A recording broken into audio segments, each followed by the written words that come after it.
Hello,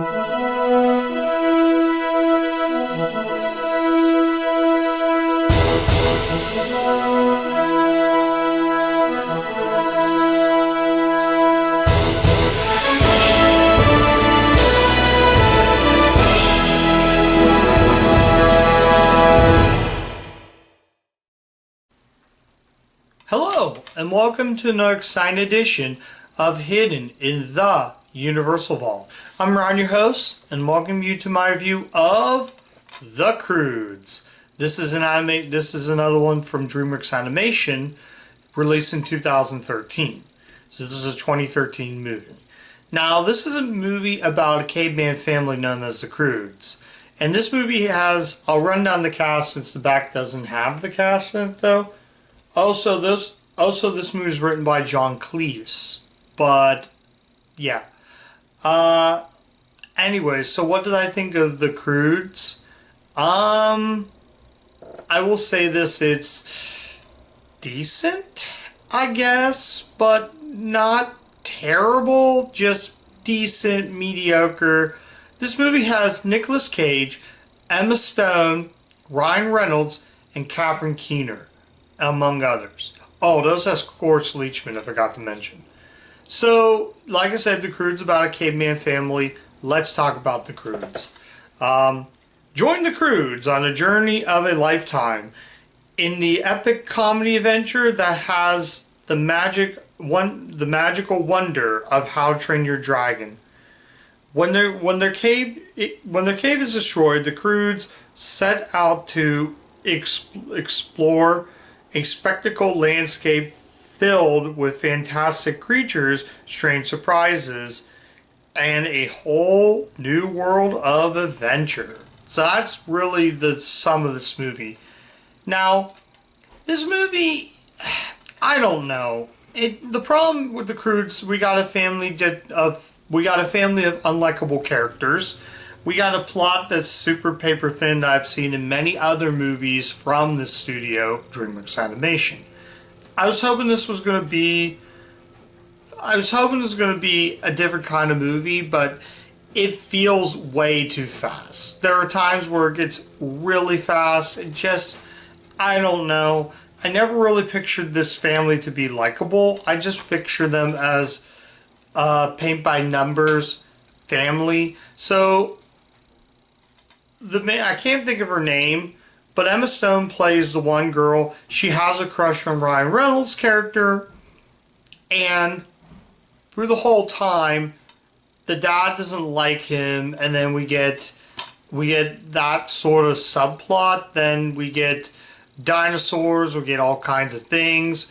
Their cave gets destroyed, so they're trying to make it through, and they go to different worlds. Some dark, some they see light.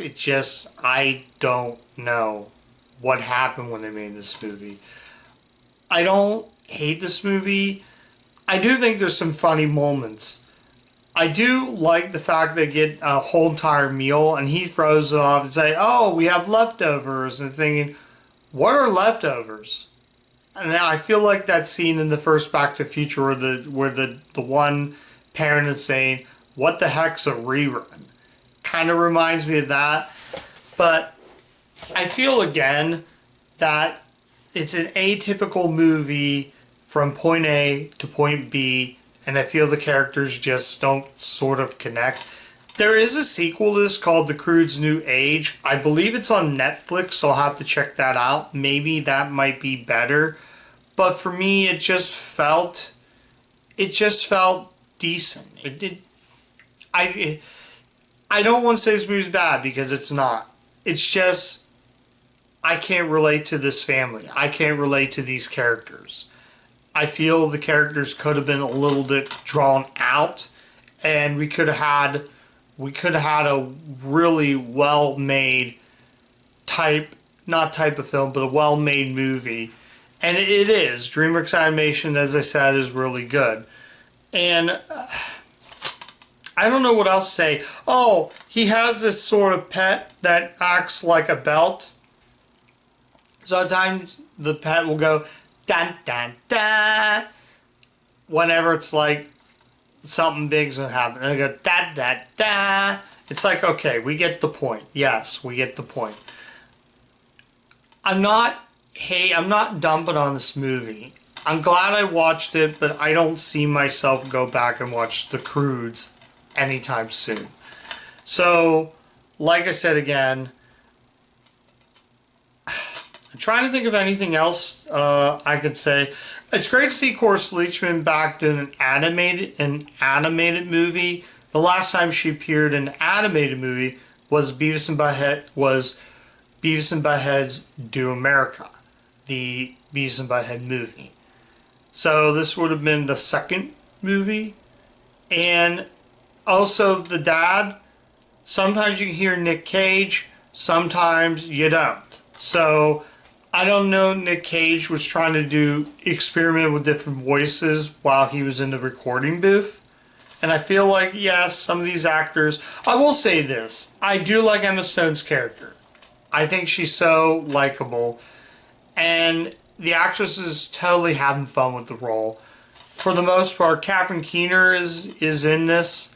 So, most of the time, like I said again, it has a good ending. The ending is really strong, but it takes forever to get to that. So I think that's really going to be about it. At the end of the day, I would say I can't recommend this, but I'm sort of recommending this.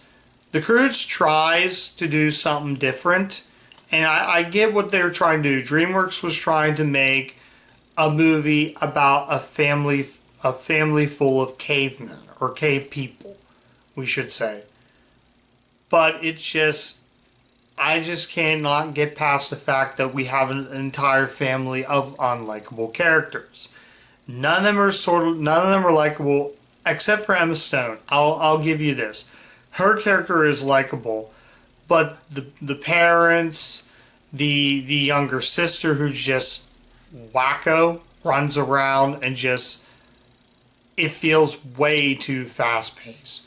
I hope Croods New Age is going to be good, because if it's more of the same like this, I'm going to have a hunch that both of these movies aren't going to be anything. But honestly, when it comes to their animation department, DreamWorks, I'd rather go watch Over the Hedge, the Wallace and Gromit movie, the Shrek movies. You had that.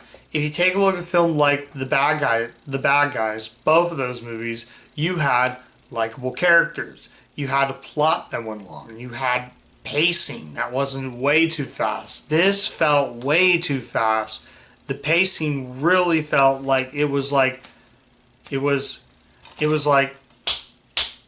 rapid fire, basically, to the point of they just want to end the movie.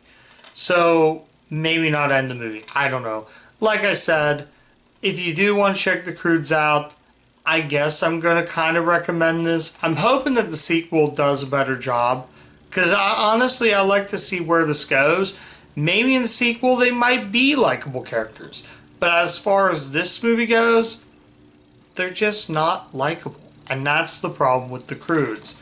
You got to have a movie that has likable characters in order for a movie to work.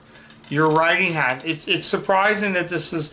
Oh, I forgot to mention that this was directed by Chris Sanders and Kirk D'Amaco, who also wrote this movie, and Alan Silvestri did the score as well. So that's all I'm going to mention about this movie. By the way, this is a Fox movie with DreamWorks, even though the back of the DVD says Universal, as you can see right there. But this is the Fox disc. It's just Universal re-release all their DreamWorks animated movies. So yeah, I'm gonna leave it at that. So yeah, let's go ahead and rate this right now. I'm gonna go ahead and give The Croods a 3 out of 5. I don't hate the movie, and it tries different things. It's a neat idea. A family of cave people. But if you hear noise, I do apologize. But when you have unlikable characters, that doesn't help. So I'm going to leave it at that. So yeah, if you do want to see The Croods, I guess go ahead and go ahead and check this out. But for me, I'm still recommending this just because I didn't feel bored. So, yeah, that's going to be it. So, yeah. And that's my review. Yep, that's my review of the Croods. Thank you so much for watching, guys. If you do like the content of the channel, like, comment, subscribe, do all that stuff. Tons of content in my channel. Just like, comment, subscribe, and click the bell and ring the bell to get all the video notifications so you don't miss a single video on the channel. Once again, I'm on Letterboxd, guys, so go ahead and check me out there as well. And tons of stuff on the channel. Lots of movie reviews on the channel, so just click the subscribe and click the bell so you get the video notifications on the channel. So yeah, the Croods, not really for me, but if you do want to check the movie out, like I said, guys, I can kind of recommend this, but for me, it just was not my movie. It was not my cup of tea, if you want to say that. So that's it, guys. And as always, keep watching those Universal movies.